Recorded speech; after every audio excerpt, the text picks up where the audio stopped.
আজ পয়লা শ্রাবণ। খোকন, আজ তোর জন্মদিন। তুই যখন জন্মেছিলি আমরা তখন যাদবপুরে নতুন গড়ে ওঠা কলোনির টালির ঘরে। তোর স্কুল মাস্টার বাবা সেই হ্যারিকেনের আলো জ্বলা ঘরে আনন্দে আর খুশিতে ঝলমলে হয়ে উঠেছিলেন তুই আসার পর। তোর নাম রেখেছিলেন সুকল্যাণ। মানুষটার মনটা ছিল একেবারে শিশুর মতো, অভাবে অনটনে বেঁচে থাকার নানা দুর্বিপাকেও ভেঙে পড়তেন না কখনো। সকলের ভালো চাইতেন মন থেকে, বলতেন দেখো একদিন এই দেশের মানুষ ঠিক মুক্তি পাবে, অশিক্ষা থেকে, দারিদ্র থেকে, শোষণ থেকে মুক্তি। আজ পয়লা শ্রাবণ। খোকন, আজ তোর জন্মদিন। তোর মনে আছে আমাদের ভাঙা ঘরের মেঝেতে বাক্স থেকে বার করা মেজো মাসির হাতে তৈরি আসনটা পেতে দিতাম, সামনে রাখতাম ঠাকুরের আসনের প্রদীপখানা, তুই বাবু হয়ে বসতিস চুপটি করে। তোকে আমরা একে একে ধান দুব্য দিয়ে আশীর্বাদ করতাম। তোর বাবা বলতেন বড় হও, মানুষ হও। তোর বাবার সে বন্ধু ঘোষ কাকু, উনি বলতেন বেঁচে পড়তে থাকো। তুই জিজ্ঞেস করতিস মা পড়তে থাকা মানে কি মা?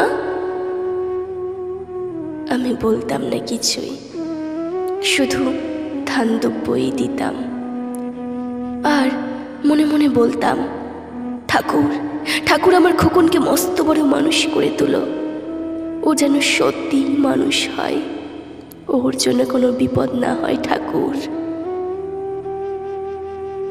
কষ্টের সংসারে ওই একটা দিন বাড়তি পয়সায় একটু দুধ নিতাম, পায়েস রান্না করে দিতাম তোকে, তুই পায়েস খেতে বড় ভালোবাসতিস।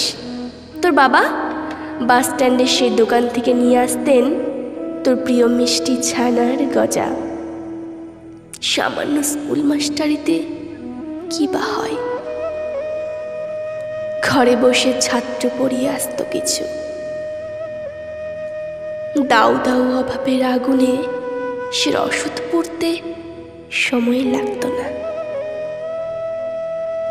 তোর বাবার জামা সেলাই করতাম আর বলতাম সামনের মাসে দুটো জামা বানিয়ে নিও। উনি বলতেন খোকন বড় হচ্ছে, ভাবছি সামনের মাস থেকে আজকের বাড়তি দুধ নেব, দুধে শক্তি বাড়ে, বুদ্ধি বাড়ে। শক্তি আর বুদ্ধি না হলে তোমার খোকন মস্ত বড় মানুষ হবে কি করে? ভাবছি আরো দুটো টিউশনি নেব। ছাত্র পড়িয়ে পড়িয়ে মানুষটা দিনের শেষে একেবারে ক্লান্ত হয়ে যেতেন। রাতের অন্ধকারে তখন উঠোনের ধার ঘেঁষে জোনাকির ব্যস্ততা, আর ঘরে তোর পড়া মুখস্থ করার একটানা সুর আমাদের কলোনির ভাঙাচোরা ঘরটাকে একেবারে জীবন্ত করে তুলত। তখন মাঝে মাঝে উনি বলতেন তোমার শরীরটা দিন দিন বড় ভেঙে পড়ছে, খাওয়া দাওয়া একটু করো। শাড়িটাও তো দেখছি বেশ ছিঁড়েছে, কালই আমি ফেরার পথে একটা শাড়ি নিয়ে আসবো, ধারেই আনবো। আমি বলতাম সামনে খোকনের উঁচু ক্লাস, কত বইপত্তর কিনতে হবে, কত খরচ। উনি দীর্ঘশ্বাস ফেলে চুপ করে যেতেন। জোনাকিরা অদৃশ্য আলোর আলপনা আঁকত উঠোনের আগাছার ঝোপে। আবহ সঙ্গীতের মতো তুই ঘরে বসে পড়া মুখস্থ করতিস, ইতিহাস, ভূগোল, গ্রামার। ঈশ্বর আমাদের নিরাশ করেননি, তুই কত বড় হলি, সব পরীক্ষায় কত ভালো ফল হলো তোর। তোর বাবা বললেন, আরও পড়ো, উচ্চ শিক্ষায় উচ্চ সম্মান অর্জনের একমাত্র পথ। তুই আরও পড়লি, কত বড় চাকরি হলো তোর। তোর মনে আছে খোকন, প্রথম মাসের মাইনে পেয়েই তুই আমাদের জন্য কত কি কিনে এনেছিলি? তখন তো আমরা চলে এসেছি শ্যামবাজারে। তোর 2 কামরার সাজানো গোছানো বেশ বড় ফ্ল্যাটে, অফিস থেকেই তো দিয়েছিল। সেই ঘর, সেই বারান্দা, কত স্মৃতি, কত ছবি। সেই বাড়িতেই তো, সেই বাড়িতেই আশ্বিনের এক ঝোড়ো বিকেলে তোর বাবা যেদিন চলে গেলেন, তুই বাবার বুকের উপর পড়ে কাঁদছিলিস হাপুসু নয়নে।